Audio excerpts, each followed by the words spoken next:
જે ચર્ચા કરીશું આપણા આજના સ્પેશિયલ ગેસ્ટ સાથે એએસકે ગ્રુપના એક્ઝિક્યુટિવ ડિરેક્ટર ભરત શાહ આપણી સાથે જોડાઈ રહ્યા છે. ભરતભાઈ, ઘણું સ્વાગત છે આપનું CNBC બજારમાં.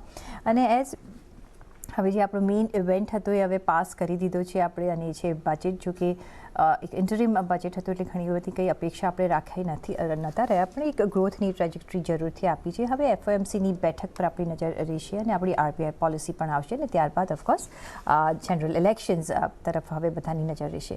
કઈ રીતના તમે માર્કેટની મૂવમેન્ટ જોઈ રહ્યા છો? કારણ કે ખાસી એવી વોલેટાઇલિટી જોઈ છે આપણે, અને હવે જે આપણે જોઈ રહ્યા છે એક મે બી એક રેન્જ બાઉન્ડ કારોબાર શું આગળ જતાં આપણને જોવા મળશે?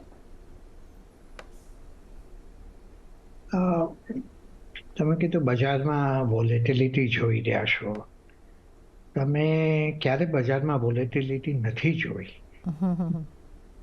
સદીઓ પહેલા, દાયકાઓ પહેલા, આજે, આવતીકાલે, આવતા દાયકામાં ને આવતી સદીમાં દરેક વખતે બજારમાં વોલેટિલિટી એનો નિયમ છે, એનું આંતરિક એક કેરેક્ટર છે બજારનું વોલેટિલિટી. એટલે વોલેટિલિટી કોઈ અસ્વાભાવિક, અસાધારણ ઘટના નથી. એ બજારની નેચરલ અને નોર્મલ પ્રક્રિયા છે. અર્થાત વોલેટિલિટીથી ગભરાવાની જરૂર નથી. વોલેટિલિટીથી કઈ રીતે તમારા ઇન્વેસ્ટમેન્ટમાં તમને બળ મળે, ફાયદો મળે, એ માટે જ વોલેટિલિટી એકચ્યુઅલી એને એ રીતે વધારવાની જરૂર છે. કોઈક વાર વોલેટિલિટી નહીં ને વાયલન્સ પણ આવે, એ પણ માર્કેટનો નિયમ છે. એ કદાચ એટલું ફ્રિકવન્ટલી ના આવે જેટલું ફ્રિકવન્ટલી વોલેટિલિટી આવતી હોય, પણ કોઈક વાર બજારમાં કાળક્રમે વાયલન્સ પણ આવવાનું જ છે, અને એ બજારની અંતર્ગત પ્રક્રિયા છે. પણ આજે આપણે થોડું વધારે દૂરનું અને લાંબા ગાળાનું વિચારીએ તો મારા મત મુજબ ભારતીય શેર બજારો દુનિયાની not only among the top markets રહેશે, પણ મારું મંતવ્ય એ છે કે આગલા ટૂંકા ગાળા માટે નહીં, એટલે હું 3, 4, 5 વર્ષની વાત નથી કરતો, પણ ઇવન 10 ને 15 ને 20 વર્ષ માટે કે કદાચ એનાથી પણ આગળ આપણી પાસે અભૂતપૂર્વ મોકો, ઓપોર્ચ્યુનિટી અને સંયોજન બધા સંજોગોનું થયું છે કે જેનાથી ઇકોનોમી એક સાતત્યથી, સતત રીતે અને સારા ગ્રોથ રેટથી વધશે, જેની અસર સારા બિઝનેસીસ, એમના કેશ ફ્લો, એમના પ્રોફિટ પર આવશે, એટલે એમની વેલ્યુએશન પર આવશે પોઝિટિવ ઇમ્પેક્ટ. ઇન ટર્ન એ બિઝનેસીસના જે ઓનર્સ છે એમની વેલ્થ પર એ પોઝિટિવ ઇમ્પેક્ટ દેખાશે. અને જે રોકાણકારો, ઇન્વેસ્ટરો લોંગ ટર્મનું સંયમથી અને શિસ્તતાથી યોગ્ય ચીજોમાં વ્યવસ્થિત રોકાણ જે થયું હશે એમાં અભૂતપૂર્વ વેલ્યુ ક્રિએટ થશે. એટલે હું એમ માનું છું કે આગલા 10, 15, 20 વર્ષ ભારતીય ઇકોનોમી માટે, ભારતના બિઝનેસીસ, સારા જે ક્વોલિટી ને સ્ટ્રોંગ બિઝનેસીસ છે એમની માટે, ઇન્ટર્ન એમની વેલ્યુ માટે, અને ઇન્ટર્ન ઇન્વેસ્ટર્સના પોર્ટફોલિયો માટે એક અભૂતપૂર્વ પરિણામ આવશે. જેમ આપણે સંસ્કૃતમાં કહીએ છીએ, ન ભૂતો ન ભવિષ્ય. કદાચ આ જાતનો ફેઝ પહેલા તો ક્યારેય આવ્યો નહોતો, પણ ભવિષ્યમાં પણ કદાચ આ ફેઝ પછી આવો મોટો ફેઝ ક્યારે આવશે એ કળવું મુશ્કેલ છે, પણ જે અત્યારે પીરિયડ છે એ સુવર્ણકાળ છે આપણી માટે. એટલે મને શોર્ટ ટર્મનું કંઈ ખબર નથી. તમે પૂછો કે 2 મહિના કે 3 મહિના કે 5 મહિના કે 1 વર્ષ, મને કશું જ ખબર નથી, ન મને કોઈ અન્ડરસ્ટેન્ડિંગ છે એની.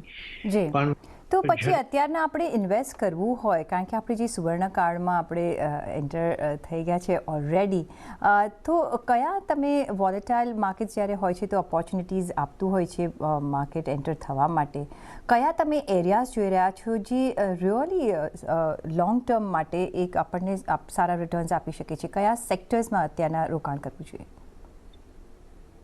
રોકાણ સેક્ટર કે થીમ કે ટ્રેન્ડ જોઈને ન કરવું જોઈએ. રોકાણ ઇન્ડિવિજ્યુઅલ કંપનીમાં કરીએ છીએ, એટલે ઇન્ડિવિજ્યુઅલ જે કંપની, એના પ્લસીસ અને એના માઇનસીસ, એની ગ્રોથ, ક્વોલિટી ઓફ ગ્રોથ, લાંબા ગાળા માટેની ગ્રોથ છે કે ટૂંકા ગાળાની, અને એની પ્રિડિક્ટેબિલિટી છે કે નહીં, અને માર્જિન ઓફ સેફ્ટી કે વેલ્યુથી એના થોડાક ઓછા ભાવે તમે ચીજ લો, આ બધા પર આધારિત છે. અને એના પર જ આપણું વધારે ફોકસ હોવું જોઈએ. એટલે ઇન્વેસ્ટિંગ ઘણીવાર આપણે માર્કેટ પ્રિડિક્ટ કરવામાં એને ઇન્વેસ્ટિંગ ગણી નાખીએ છીએ, કે કોઈ સેક્ટર કે કોઈ થીમ કે કોઈ ટ્રેન્ડને અને એના બળ પર ચાલવાની ટ્રાય કરીએ છીએ, પણ એ ખરેખર ઇન્વેસ્ટિંગ નથી. ઇન્વેસ્ટિંગ બોટમ અપ છે, કે તમે જે ધંધામાં રોકાણ કરો છો એને તમે સમજો છો કે નહીં, એના કયા પરિબળો છે કે જેનાથી એ ધંધામાં વૃદ્ધિ આવશે, અને લાંબા ગાળાની આવશે કે શોર્ટ ટાઈમની, ને કેટલી આવશે અને કેવી ક્વોલિટીની હશે. આ બધા પરિબળો તમે જજ કરો તો એની વેલ્યુનો અંદાજ આવે, અને વેલ્યુથી તમે થોડાક સસ્તા ભાવે લીધું હોય તો તમને એની ગ્રોથ અને ક્વોલિટી ઓફ ગ્રોથ ઉપરાંત એ બે તો છે જ રિટર્નના સોર્સિસ, પણ માર્જિન ઓફ સેફ્ટી એનું ત્રીજું સોર્સ બને છે. તો એના પર ફોકસ કરવું મહત્વનું છે. પણ તમે છતાં પૂછ્યું છે તો સેક્ટર્સની દ્રષ્ટિએ હું માનું છું કે કેપિટલ ગુડ્સ છે, કે ઇન્ફ્રાસ્ટ્રક્ચર છે, કે એનર્જી રિલેટેડ આખી જે ઇકોસિસ્ટમ છે, કન્ઝમ્પશન બિઝનેસીસ છે, પણ કન્ઝમ્પશનમાં પણ પહેલાનું જે સ્ટેપલ્સ છે કે એ નહીં, પણ વધારે એમાં પ્રીમિયમ કન્ઝમ્પશન છે, કે ડિસ્ક્રેશનરી કન્ઝમ્પશન છે, લક્ઝુરી કન્ઝમ્પશન છે, એ બધાનું ભવિષ્ય ઘણું વધારે સારું દેખાશે. ફાઇનાન્શિયલ બિઝનેસીસ છે, ચાહે બેલેન્સ શીટ વાળા બિઝનેસ જે કે લેન્ડિંગ ને વગેરે છે, કે બેલેન્સ શીટ જેની ખાસ જરૂર નથી, જેવા અસેટ મેનેજમેન્ટ કે અલાઇડ સર્વિસીસ કે વેલ્થ મેનેજમેન્ટ કે પ્લેટફોર્મ્સ કે એક્સચેન્જીસ, એ ઘણા બધામાં લાંબા ગાળાની ઓપોર્ચ્યુનિટીઓ દેખાય છે. એટલે લેન્ડિંગ કે નોન લેન્ડિંગ બેઉ જાતની ફાઇનાન્શિયલ સર્વિસીસમાં ઘણી મોટી ઓપોર્ચ્યુનિટી છે. ઇન્સ્યોરન્સમાં પણ એ લોંગ ટર્મમાં લો પેનિટ્રેશન છે, અને જેમ ઇન્કમ વધશે દેશની પર કેપિટા ઇન્કમ, એમ ઇન્સ્યોરન્સમાં પ્રગતિ વધારે થવાની પૂરેપૂરી સંભાવના છે. ફાર્માસ્યુટિકલ છે, હેલ્થકેર છે, ડિવાઇસીસ છે, એ બધામાં પણ ઘણી મોટી ઓપોર્ચ્યુનિટી છે. ઇવન બેસિક ઇન્ફ્રાસ્ટ્રક્ચર સાથે સંકળાયેલા સેક્ટર લાઈક સિમેન્ટ વગેરે, જેમાં પણ લાંબા ગાળાની ઓપોર્ચ્યુનિટી છે. એટલે મારું માનવું છે કે બહુ સેક્ટરો કયા થશે ને શું નહીં, મેન્યુફેક્ચરિંગના પણ જે પીએલઆઈ કે પીએલઆઈ વગર ઘણા બધા મેન્યુફેક્ચરિંગ લોજિસ્ટિક્સ બિઝનેસીસમાં મોટી ઓપોર્ચ્યુનિટી છે. તો આ બધા capital goods, infrastructure, railways, defence, consumption, financial services, lending કે non lending, pharmaceutical, devices, healthcare, cement, ઘણા બધા ક્ષેત્રોમાં મોટી ઓટોમોબાઈલ, ઓટો કમ્પોનન્ટ્સ. એટલે સેક્ટરોને જજ કરવા કરતા કે એનાથી કેરી હવે થઈ જવાની બદલે આ પર્ટિક્યુલર કંપનીને એનો ભાવ અને એની અંડરલાઈંગ ફ્યુચર ગ્રોથ અને એની કેરેક્ટર ઓફ ગ્રોથ અને આજની વેલ્યુ અને એ પરિબળોની એનાલિસિસ કરીને એમાં રોકાણ કરવું એ વધારે હિતભર છે. ને બેન્કિંગ સેક્ટર કેવું લાગે? અત્યારના આપણે પીએસયુ બેંક્સ જોઈએ અથવા તો પબ્લિક સેક્ટર એન્ટરપ્રાઇઝીસ જોઈએ, આખું ઈ અને પીએસયુ સેક્ટર, અને સાથે એમાં બેન્કિંગ સેક્ટર તમને કેવું લાગે? પ્રાઇવેટ બેંક્સનું તમે કોઈ તમને પસંદ પડે અત્યારના શું રોકાણ કરવું જોઈએ વેલ્યુએશન વાઇઝ, તમને ગમે કે નહીં? અને બીજો જે એક સેક્ટર છે આઈટી સેક્ટર છે, digitization is the world forward આપણે જેમ કહીએ છીએ, કઈ રીતના તમે આ બંને સેક્ટર્સને જોઈ રહ્યા છો? સોફ્ટવેર સર્વિસનું જે કીધું એની ગ્રોથ રેટ મારું એવું માનવું છે કે હવે એક સિંગલ આંકની બનીને રહેશે.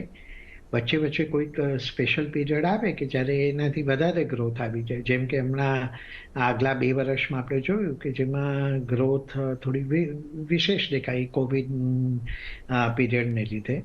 પણ એની સ્ટ્રક્ચરલ લોંગ ટર્મ ગ્રોથ મને એક સિંગલ આંકડાથી વધારેની ગ્રોથ નથી લાગી રહી.